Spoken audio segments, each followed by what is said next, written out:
Au Luxembourg, où lycéens et lycéennes jouent déjà aux étudiantes, on discute des récentes mesures prises par certains proviseurs qui interdisent de porter des pantalons, des jupons larges, des talons hauts, de se maquiller, de se coiffer en hauteur, et pour les garçons de porter des cols roulés, des blue jeans et des blousons noirs. Que pensent les intéressés des rapports de la mode et des travaux scolaires? Eh bien, il y en a certaines qui veulent être provocantes, d'autres qui ne sont pas très jolies, qui veulent se faire remarquer. Cela dépend, et puis il faut suivre aussi une certaine mode, par exemple la mode de Brigitte Bardot qui était aux tailles très serrées, aux robes ultra courtes. Mais pourquoi il faut suivre une mode? Parce que tout le monde le fait, alors c'est comme du moutonnisme. Enfin, Oui, mais alors une fille qui se singularise est une mauvaise élève ou non, pas spécialement, mais en général les cancres arrivent en retard quand elles sont maquillées parce que ça leur prend 1 heure, elles ont de mauvaises notes, mais ça leur est égal. Et quand elles arrivent à l'heure, c'est qu'elles ne sont pas maquillées. Est-ce qu'il y a des glaces?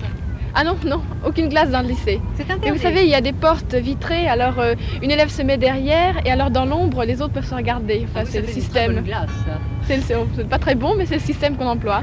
Le blue jean, pourquoi l'a-t-on interdit?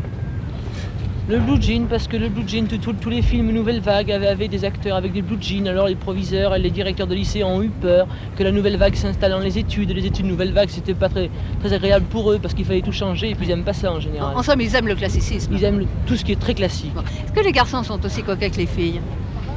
Coquets, non, mais enfin, eux aussi sont obligés de suivre des modes. Par exemple? Parce que si demain, dans une surprise partie, il y avait un garçon qui se ramenait avec l'arrêt au milieu et puis les brochures sur le côté, ça irait pas du tout. Alors ils suivent la mode. L'année dernière, c'était les cheveux très courts, cette année, c'est les cheveux plus longs. Cette année, c'est la mode de la canne aussi. Les garçons portent une canne serrée entre les 2 doigts, très agréable, ils aiment beaucoup ça. Puis aussi, il y a les lunettes. Les garçons aiment beaucoup les lunettes, même s'ils n'en ont pas besoin. C'est extrêmement snob tout ça. Oui, c'est très snob, très très snob. Mais il y a aussi d'autres modes qui sont assez éloignées de la tenue vestimentaire. Il y a, je crois, une mode des lunettes chez vous. Ah oui, ça fait très chic d'avoir des lunettes avec des beaux bords. Enfin, cela dépend aussi des filles. Et puis, on a aussi beaucoup la mode des parapluies. Oh, cette année, c'est la mode des bottes. Je trouve ça très pratique parce que vous pouvez les mettre aussi bien avec un pantalon que durant la pluie, je ne sais pas. C'est très pratique. Et l'année dernière, c'était des petites chaussures très fines. Oui, très fines. Oui, alors c'est-à-dire que l'année dernière, vous aviez bien froid et puis cette année, vous aurez bien chaud. Oui, oui, puis c'était pas du tout pratique parce que moi, je vais dans un lycée où il y a beaucoup de cailloux et elles ne duraient pas longtemps. Et vos professeurs, que pensent-ils de la mode? Oh, ça dépend. Cette année, ils sont gentils, mais là, je me rappelle, j'avais une directrice surtout qui nous faisait monter sur l'estrade et avec une règle venait mesurer minutieusement la longueur de nos genoux et de la jupe ou des jouets par terre. Et quelle était la longueur réglementaire? Oh ben, c'était assez long, mais bien au-dessous du genou. Oh oui, bien au-dessous du genou, oui. Et surtout pas de jupon parce qu'on pouvait voir nos cuisses alors. Quel est votre avis sur la mode adoptée par vos camarades filles? Quand c'est une mode réellement féminine, c'est très agréable à voir parce que les modes féminines se succèdent à un rythme tellement fou qu'on quitte quelqu'un un jour habillé d'une manière et le lendemain matin on le retrouve complètement changé. Et quelle est la tenue idéale pour sortir avec une jeune fille? Moi je crois que la plupart des garçons préfèrent les filles et non pas les filles-femmes. Parce que quand ils voient une jeune fille qui essaye de se vieillir par tous les moyens et qui essaye d'avoir la moitié du physique femme et la moitié du physique fille, c'est assez désagréable. Est-ce que vous prenez vos impératifs de mode chez des vedettes? Pas toujours, mais il arrive que par exemple les yeux, cela vient de Brigitte Bardot en particulier, et il y a beaucoup de filles qui se font des yeux parce qu'elles trouvent que ça fait un regard plus pénétrant, plus mystérieux. Pour séduire les garçons, j'imagine. Oui, en général. Et puis entre elles, il y a des compétitions. Et pour vous, une fille qui se singularise est une mauvaise élève ou peut-être une bonne élève? Oh, une mauvaise élève, pas toujours, mais... Oh, souvent, quand une fille se singularise, c'est qu'elle pense autre chose. Oui, pense autre chose. Y a-t-il des règlements écrits et portés à votre connaissance dans les lycées sur le port de certaines parties d'habillement? Ah oui, un règlement très précis. Je suis au lycée Molière et à partir de 0 degré, on a le droit de porter des pantalons. Mais des pantalons de certaines couleurs, bleu marine ou gris anthracite, et pas d'autres couleurs. Et en dessous de 0 degré. Pourquoi M. Accard, directeur de cette école, a-t-il été amené à rendre obligatoire le port de la blouse? Et pourquoi, lui, a-t-il cru nécessaire d'intervenir dans la tenue de ses élèves? Depuis quelle date l'école alsacienne que vous dirigez, monsieur le directeur, est-elle fondée? Depuis 1974. Elle a été fondée par des Alsaciens résistants. Y avait-il à ce moment-là une recherche dans la façon dont s'habillaient les élèves? Je crois qu'à cette époque-là, il n'y avait pas tellement de recherche. Les jeunes s'habillaient comme les adultes.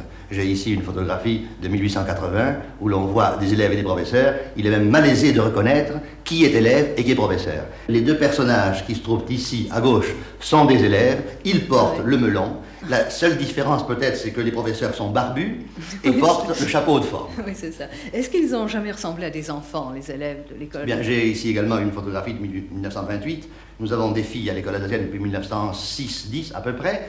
Vous pouvez voir que les professeurs ont toujours la barbe, le canotier a remplacé le chapeau de forme. Quant aux jeunes gens et aux jeunes filles, eh bien, ils ont plutôt l'allure de scouts, d'éclaireurs.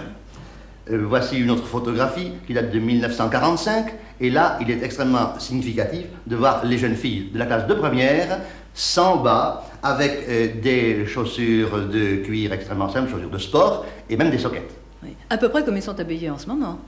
À peu près comme ils sont habillés chez nous en ce moment. Et à partir de quand, alors, n'ont-ils plus ressemblé à nouveau à des enfants? Je crois que 10 ans après 1945, autour de 1955, on a commencé à voir, à l'imitation de l'Amérique certainement, une recrudescence de costumes extrêmement disparates qui n'avaient plus rien à voir avec un costume d'enfant venant à l'école. Alors qu'avez-vous interdit? Oh, interdire, c'est beaucoup dire. Nous avons essayé de promouvoir, n'est-ce pas, parce que les interdictions sont toujours des choses un peu fâcheuses. Nous avons demandé aux élèves de venir en tenue fonctionnaire. Qu'est-ce qu'on vous a interdit? On nous a interdit les cheveux dans le dos, les cheveux décolorés, le maquillage, les lunettes fumées, le sac à main, les pantalons, les collants de couleur, les talons hauts. Pensez-vous que votre directeur a eu raison de vous interdire les chandails à col roulé? Non, parce que le col roulé sert à tenir chaud. Il est bon l'hiver et le col roulé avec le pull-over empêche de prendre le blazer ou la veste élégante qui, même à travers un tablier, se salit. Les blue jeans? Oui, parce que ça fait mauvais genre. Les chaussures de basket? Il a bien eu raison, parce que les chaussures de basket font les pieds plats. Les cheveux trop longs pour les garçons? Ça fait aussi mauvais genre et ça fait sale. On vous oblige à porter une blouse jusqu'à quelle classe? Toutes les classes sont obligées de porter la blouse. Même la vôtre? Même la mienne. Alors pourquoi n'en portez-vous pas? Parce que je suis contre la blouse. Je trouve que la blouse détruit toute personnalité. Puis enfin, quand on voit dans la cour, ça fait uniforme un peu. Alors moi, je suis contre la blouse, ça me plaît pas. Mais évidemment, je suis obligé de la mettre. Je la mets dans les cours, mais dès que je peux m'en débarrasser, je l'enlève. Vous avez l'impression que vous travaillez mieux ou moins bien avec une blouse? Bon, c'est la même chose, mais enfin, je sais pas. Lorsque j'ai une blouse, je me sens un peu diminué. J'ai l'impression qu'on me considère comme un petit garçon, parce que quand je n'ai pas ma blouse, ça fait plus étudiant. Je sais pas, ça me plaît. Je préfère ne pas avoir de blouse. Ça vous rajeunit un peu trop d'avoir une blouse? C'est ça, oui. Vous avez une blouse qui ne me paraît pas bien propre, monsieur. Oui, effectivement, elle est assez sale. Depuis combien de temps ne l'avez-vous pas lavée ou fait laver? Oh, depuis à peu près 6 mois. 6 mois, à peu près. Mais à l'école, la mode est d'avoir une blouse sale. Pourquoi? C'est une mode comme ça. Par exemple, lorsqu'un camarade s'ennuie dans un cours, il vous dessine dans la blouse. Cours de dessin, lorsque on ne sait plus très bien quoi faire, on met des couleurs sur la blouse du camarade. À chaque coup, Monsieur, pourquoi portez-vous une blouse aussi stricte? Parce que je désirais être étudiant en médecine. Et alors vous pensez que dès maintenant, vous devez en avoir l'habit, si je puis dire? Tout au moins, ça me... Oui, je crois. Ça vous met dans la peau du personnage. Exactement. Vous avez quel âge? 16 ans et demi. Et vous aurez fini votre médecine à quel âge? Je sais pas, ça dépend de... Ça vous fait l'examen. porter cette blouse pendant quelques années encore. Ah oui. Et vous, monsieur, à quoi vous destinez-vous? Une carrière scientifique. Et vous estimez que le port de la blouse blanche est obligatoire dès maintenant? Oh oui, pour un étudiant scientifique, un élève qui étudie les sciences doit porter une blouse blanche. C'est une tradition dans les classes scientifiques. Eh bien, nous voilà édifiés. Les jeunes de 15 à 18 ans sont sages, pratiques et réfléchis. La mode, pourvu qu'elle n'aille pas dans le sens de l'exagération, intéresse les jeunes sans les passionner. N'est-ce pas là le signe d'une sagesse très encourageante?